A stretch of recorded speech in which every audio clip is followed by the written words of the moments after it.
começou aonde? No Éden. Tudo começou no Éden. Deus criou o homem, criou a mulher, e logo em seguida a Bíblia fala que o homem caiu. E o que foi que derrubou o homem lá no Éden? Né? O que foi? Não é uma maçã, como a religião ensina, né? Como as pessoas falam. Não é uma maçã. O diabo vai e ele seduz Eva com um fruto. E ele diz que o nome do fruto é fruto do conhecimento. Fruto do conhecimento. O diabo chega para Eva e diz, esse fruto é bom na boca, é bom para ti, tu vai se tornar que nem Deus se tu comer desse fruto.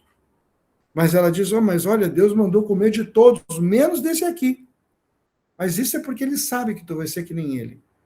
Então, o diabo seduziu a Eva com esse propósito de tornar ela e Adão de se tornarem Deus.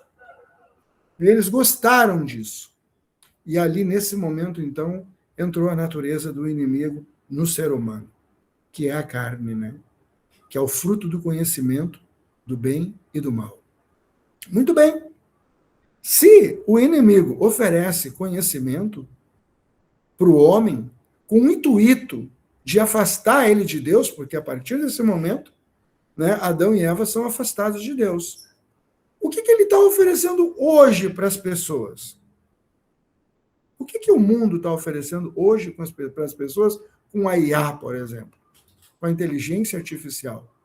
Que eles já têm um projeto, daqui a uns anos, de fundir a mente das pessoas com chip, com computadores, para que todo aquele conhecimento fique na pessoa. É a mesma proposta. É o mesmo projeto.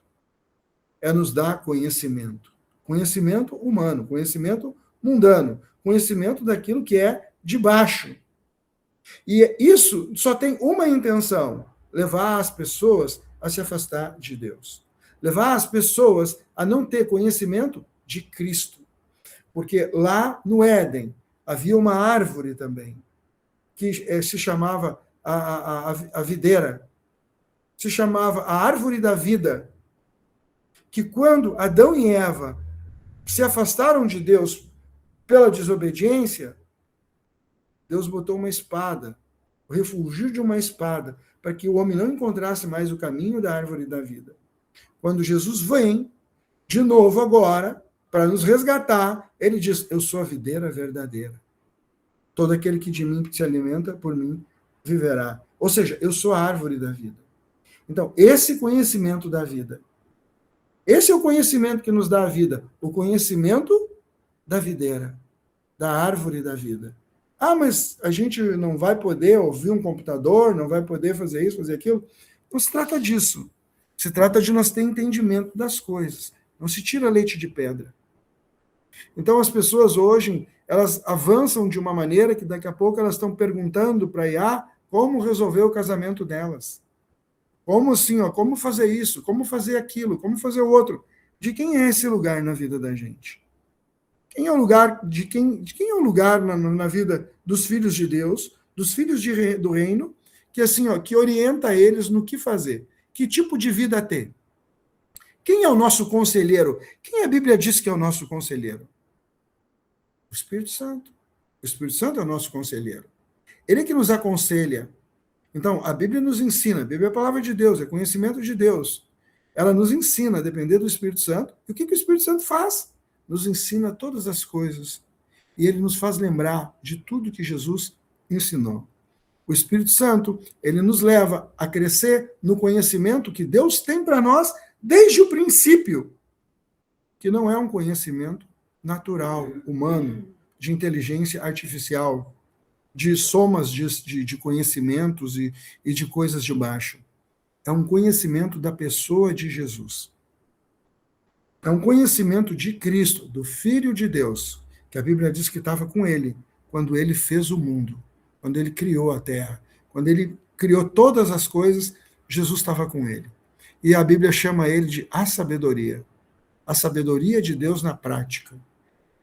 A Bíblia diz que quando Deus estava gerando todas as coisas, que haja luz, e isso, aquilo, a sabedoria estava com ele, a sabedoria andava junto com ele. E a sabedoria de Deus é Cristo.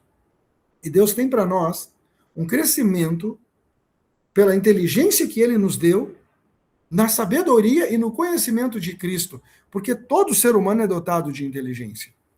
A questão é, quem é que te edifica pela tua inteligência? É um conhecimento do bem e do mal? É um conhecimento natural ou é um conhecimento do espírito? Inteligente, naturalmente, todas as pessoas são. Meu Deus, tem gente aí que não fala de Deus, está encapetado, mas tu vai falar, o cara é um crânio de inteligente. Mas é o seguinte, quem está edificando o conhecimento nele? Que tipo de conhecimento ele está buscando? Então, nós também, nós precisamos entender isso. Qual é o conhecimento que Deus tem para nós? Qual é, de verdade, o entendimento, o conhecimento que Deus tem para mim em relação a tudo que eu vivo? Meu casamento, minha família, meu trabalho, todas as coisas, até em relação ao que eu compro, ao que eu vendo. Porque a Bíblia chama de idolatria, viver para comprar, para vender, para comer, para beber e para se dar para o casamento. Ele diz lá em Noé que eles estavam assim, ó, fazendo isso, e quando o dilúvio veio, eles nem notaram, né? E Deus fechou a porta, e ninguém mais pôde entrar.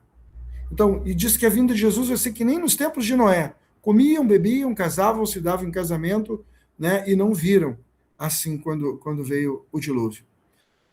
Dessa mesma forma também, hoje nós entendemos que isso é idolatria. Se eu dedico a minha vida para comer, para beber, para comprar, para vender, assim, para viver o meu casamento, para viver, né?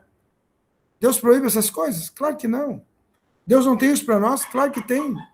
A questão é essa, o que é a minha prioridade? O que me move, né? Sempre o que me move. Onde está o meu coração? Aí está o teu tesouro. Jesus diz, onde está o teu coração, aí está o teu tesouro. Então, essa não é uma questão que Deus não tem para nós, conhecimento também das coisas naturais.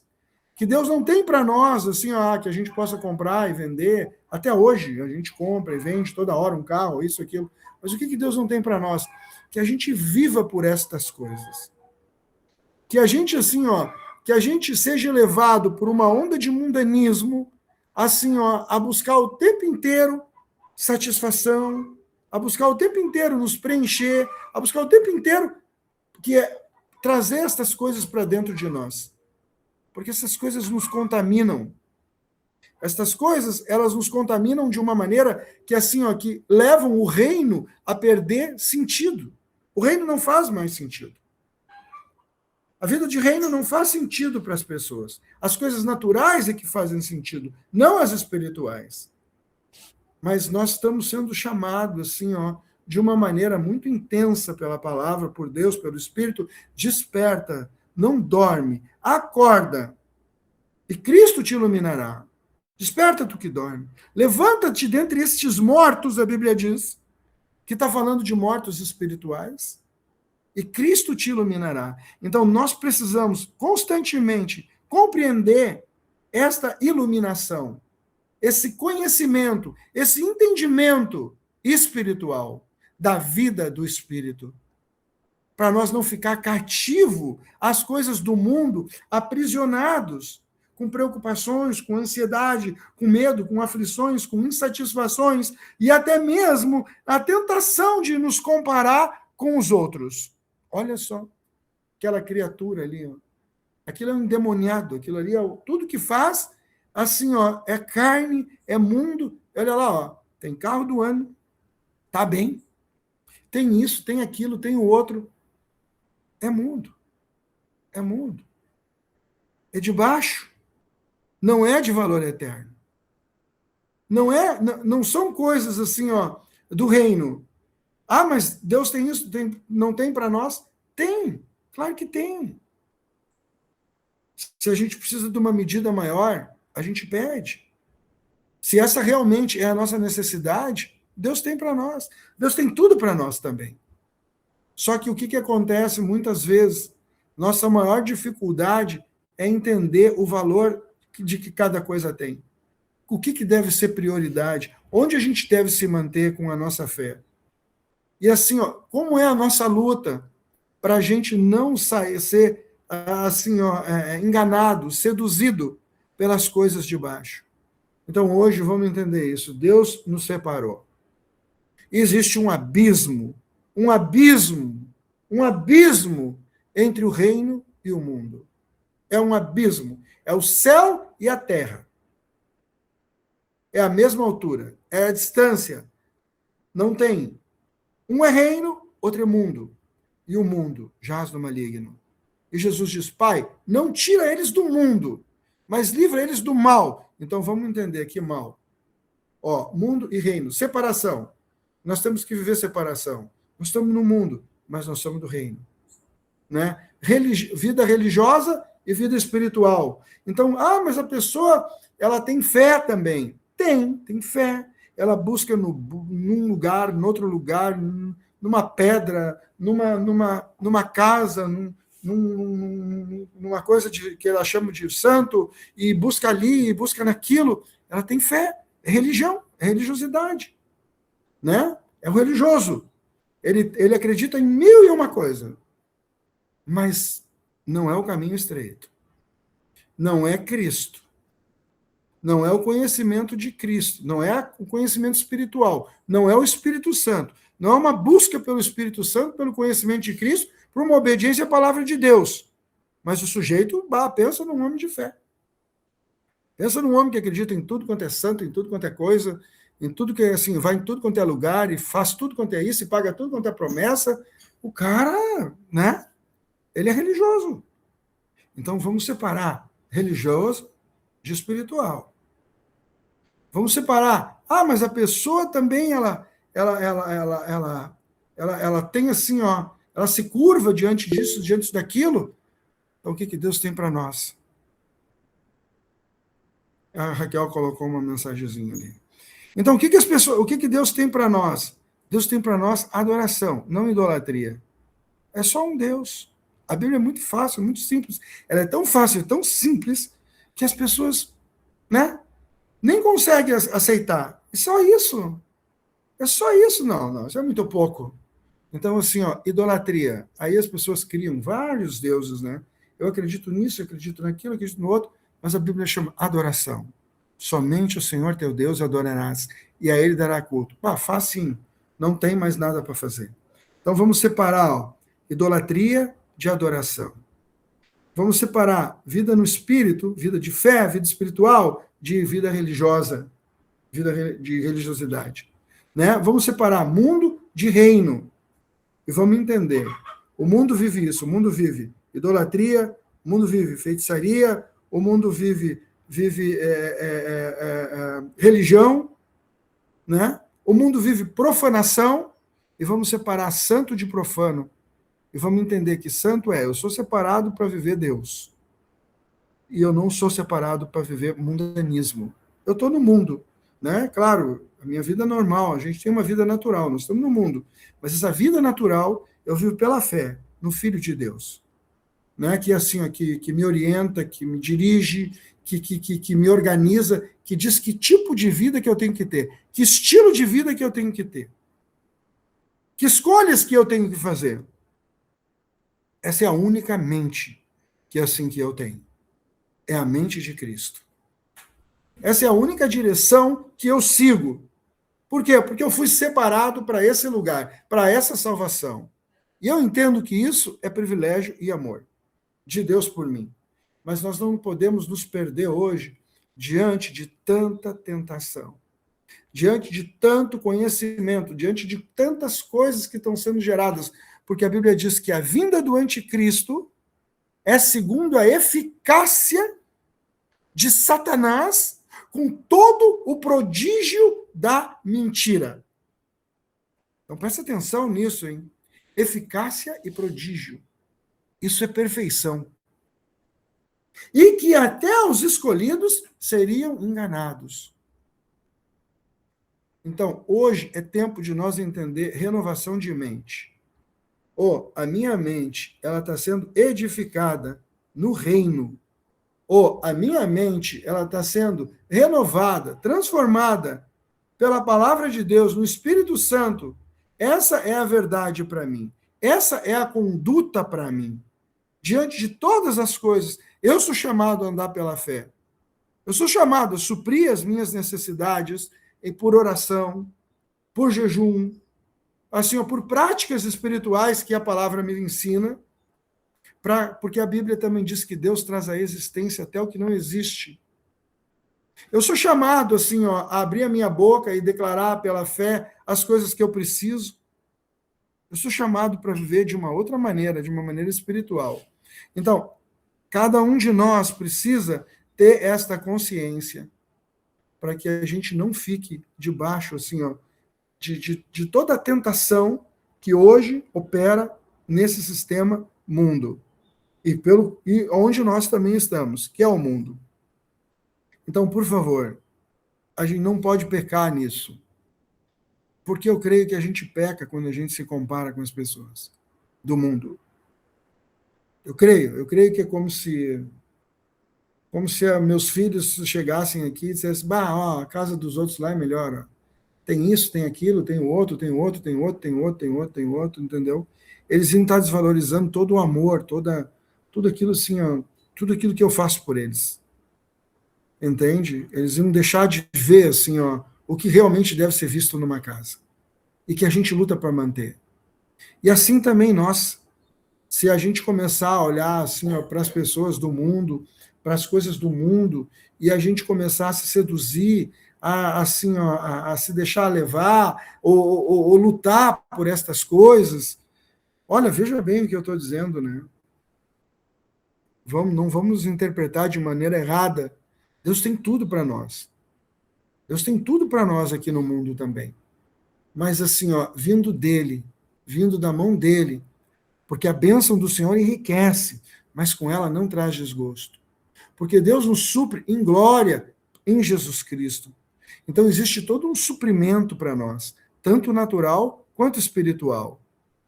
Mas a gente não pode, assim, ó, abrir mão de buscar nele estas coisas.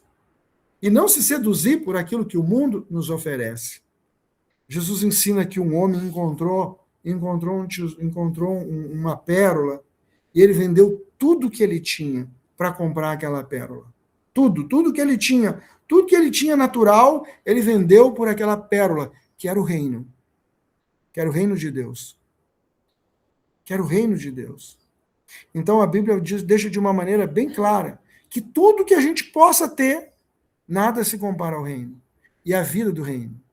Porque é no reino que está a verdadeira paz, o verdadeiro amor, a verdadeira alegria, a verdadeiro sentido para a nossa vida, e o reino tem para nós saúde, porque Jesus diz, o corpo é mais do que as vestes, a vida é mais do que o alimento, no reino tem um suprimento para nós, que vai além daquilo que, assim, ó, que a gente precisa, de fato e de verdade, e que por tentações, por comparações, por coisas assim, ó, por um conhecimento mundano, nós nos perdemos muitas vezes.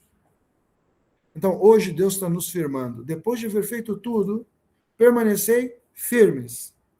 Permanecei na fé.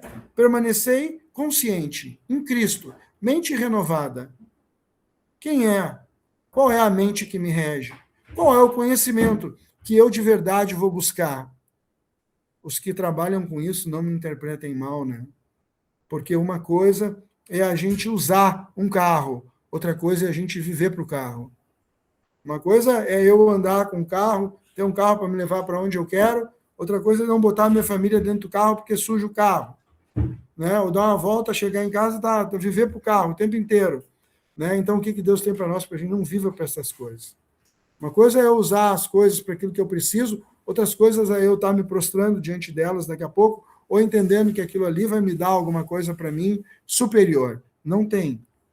Então, nós precisamos compreender essas diferenças, né? Para que a gente não caia assim em laços. E manter firme, assim, ó, a nossa convicção e o nosso andar na direção daquilo que verdadeiramente é de valor eterno, que é a palavra de Deus, que é assim, ó, que é a vida de Cristo, que é o sustento de Cristo, que é assim, ó, a inteligência espiritual, o conhecimento espiritual, a sabedoria espiritual que vem pelo Espírito Santo. Nossa mente precisa estar focada, porque vai vir coisas, estão vindo coisas, já estão aí, que assim, ó, que a gente não consegue mais nem alcançar como elas agem, muito menos para onde elas vão levar. Contudo, tudo que é de Deus, tudo que é de Cristo, a gente sabe para onde vai, porque ele diz: eu sou o caminho, a verdade e a vida. E ninguém vai ao Pai, senão por mim. Quanto mais da mente de Cristo,